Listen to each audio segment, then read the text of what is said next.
प्रसिद्ध दिग्दर्शक महेश मांजरेकर सर आपल्यासोबत आहेत। पुन्हा एकदा शिवाजीराजे भोसले या चित्रपटानिमित्ताने ते आज भिवंडीत आलेले आहेत आणि आज जर आपण त्यांच्याशी बोलतोय स्वतः महेश मांजरेकर सर आहेत। सर सर्वप्रथम स्वागत TV9 मध्ये। आज हा चित्रपटाचं प्रमोशन करून तुम्ही या ठिकाणी आलात, परंतु जर आपण पाहिलं तर 2009ला तुमचा चित्रपट आला तो म्हणजे शिवाजी महाराजांवरतीच आणि आजचा जर 16 वर्षांनी हा पुन्हा चित्रपट येतोय। कसं म्हणजे तो नक्कीच वेगळे असतील नाही येते। मी पुन्हा सांगतो, मी प्रत्येक इंटरव्ह्यूमध्ये सांगतो की तो सिनेमा आणि ह्या सिनेमा म्हणजे तुम्ही रितेशचा पिक्चर पार्ट 3 म्हणणार का? नाही ना। शिवाजी महाराजांचं नाव दिलं म्हणजे तो सिनेमा सेम होत नाही। मी शिवाजीराजे भोसले बोलतोय, हा सिनेमा वेगळा होता, छान होता, माझाच होता, मीच लिहिलेला, त्यामुळे माझ्या मुलासारखंच असतं ना ते।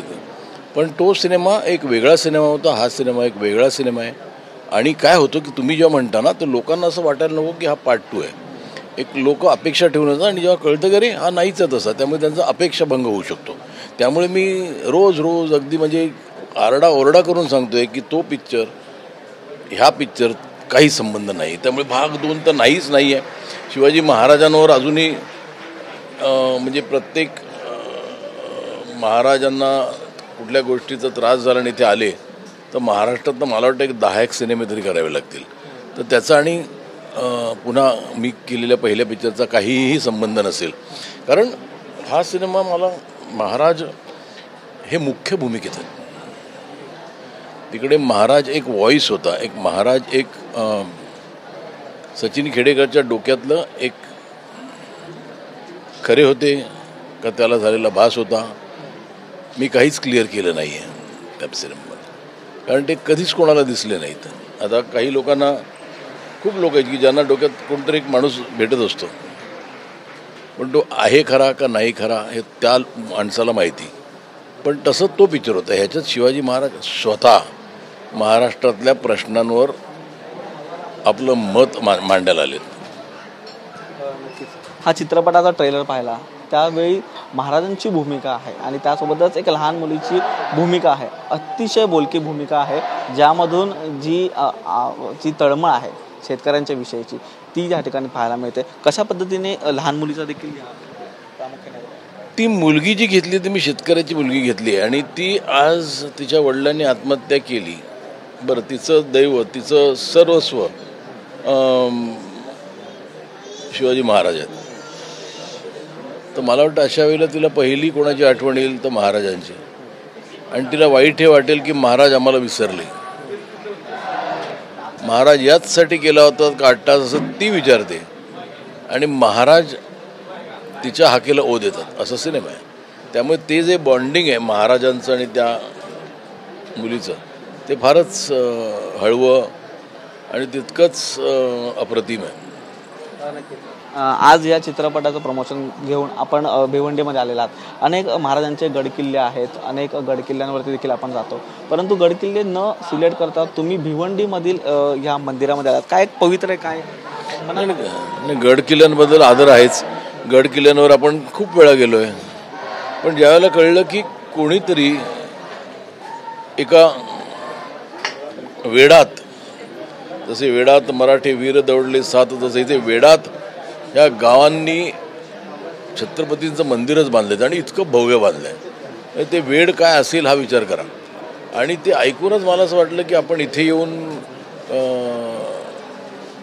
हे जे महाराजांचं मंदिर आहे ह्याची ओळख आपण महाराष्ट्रात नाही, देशात नाही तर जगभरात करून देणं गरजेचं आहे। आणि तुमच्यासारख्या लोकांशिवाय ते होऊच शकत नाही।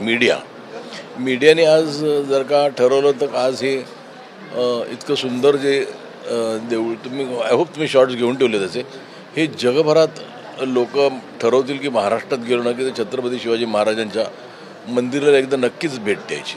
कारण हे कुठल्याही सरकारी अनुदानातून किंवा अशा कुठल्या तरी CSR फंडमधून किंवा कुठल्या तरी मोठ्या उद्योगपतींनी देणगीतून झालेलं नाही, तर हे शेतकऱ्यांच्या घामाच्या पैशातनं उभं राहिलेलं मंदिर आहे। आणि मला आवडलं काय ताकद आहे, काय त्यांची जिद्द आहे की त्यांनी एकही रुपया बाहेर न घेता इतकं सुंदर मंदिर इथं उभं केलं आहे। आणि ते महाराजांचं इतकी समर्पक आहे, कारण आज महाराजांचं एक धोरणं होती की सगळ्यांनी एकत्र मिळून कसं काही करता येईल, तेच धोरण यांनी अवलंबलं। इकडच्या शेतकऱ्यांनी पैसे जमा केले, आणि त्यांच्या प्रेमाने त्यांनी महाराजांचं इतकं अप्रतिम मंदिर बांधलं आहे.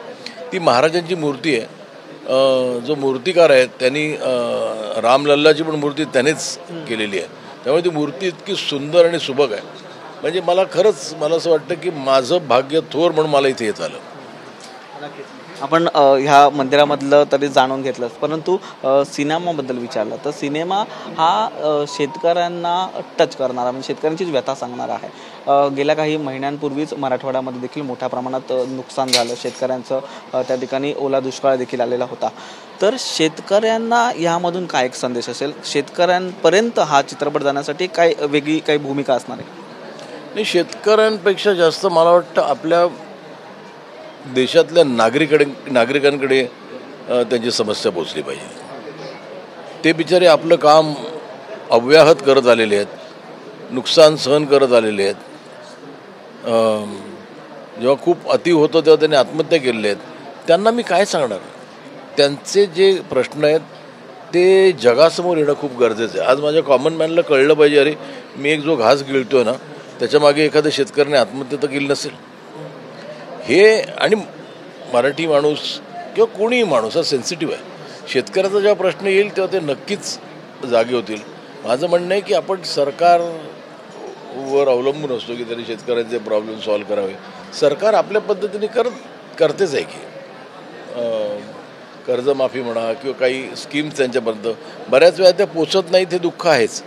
पण ते कसं करता येईल त्याचाही विचार करायला. पण मला सरकारवर नको, आपण काय करू शकतो? सरकार करतं त्याच्या पद्धतीने आपण आपल्या संवेदना जाग्या आहेत का, आणि आपण त्या शेतकऱ्याची आत्महत्या थांबवू शकतो, ह्या विचारातनं सिनेमा केला.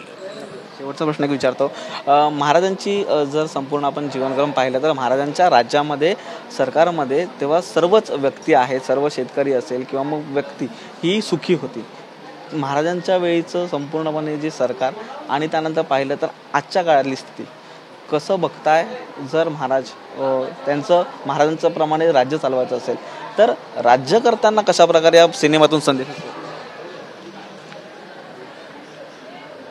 ह्या प्रमोशनचा आणि त्याचा काहीही संबंध नाही आहे. मी काय सल्ला देणार? जे आहेत ते त्यांना ते जाणकार आहेत म्हणून ते तिथे आहेत. तर माझ्या सल्ल्याची काही त्यांना गरजही नाही आणि मी तेवढा काय म्हणतात त्याला त्याच्यात एक्सपर्टही नाही. त्यामुळे मी काहीच सल्ला देऊ इच्छित नाही. नागरिकांना कसं आवाहन कराल? 31 तारखेला चित्रपट येतोय, मोठ्या संख्येने खेडेगावापर्यंत जाण्यासाठी एक काय सांगा? नाही, मला असं वाटतं ना की आपण ना आपल्या प्रेक्षकांना फार कमी लेखतो. त्यांना कळत असतं. आपण त्यांना स्पून फीड करायची गरज नसते. आपण मेहनतीने काम करावं. तो प्रेक्षक बघतोय आणि तो चांगल्या पिक्चरला कधीच त्याच्याकडे पाठ फिरवणार नाही. त्यामुळे प्रेक्षक सुज्ञ आहे. ते त्यांना वाटलं तर ते बघतील पिक्चर. मी त्यांना सांगण्याची त्यांना बाळकडू पाडण्याची गरज नसते. प्रेक्षक ऑलवेज हुशार असतो. धन्यवाद बोलल्याबद्दल. तर आपण पाहिलं जो सिनेमा येतो 31 तारखेला आणि याच सिनेमाला घेऊन सर्व आज टीम आहे ती भिवंडीमध्ये आलेली होती. महेश मांजरेकर सरच आपल्यासोबत होते. परंतु शेतकऱ्यांची व्यथा आहे सांगणारा हा चित्रपट आहे. त्यासोबत नागरिकांना पर्यंत हा चित्रपट देखील पोहोचेल, त्यांची व्यथा कळते असं देखील त्यांनी यावेळी सांगितलेलं आहे. व्हिडिओ अथर्वसह निखिल चव्हाण, TV9 मराठी, भिवंडी.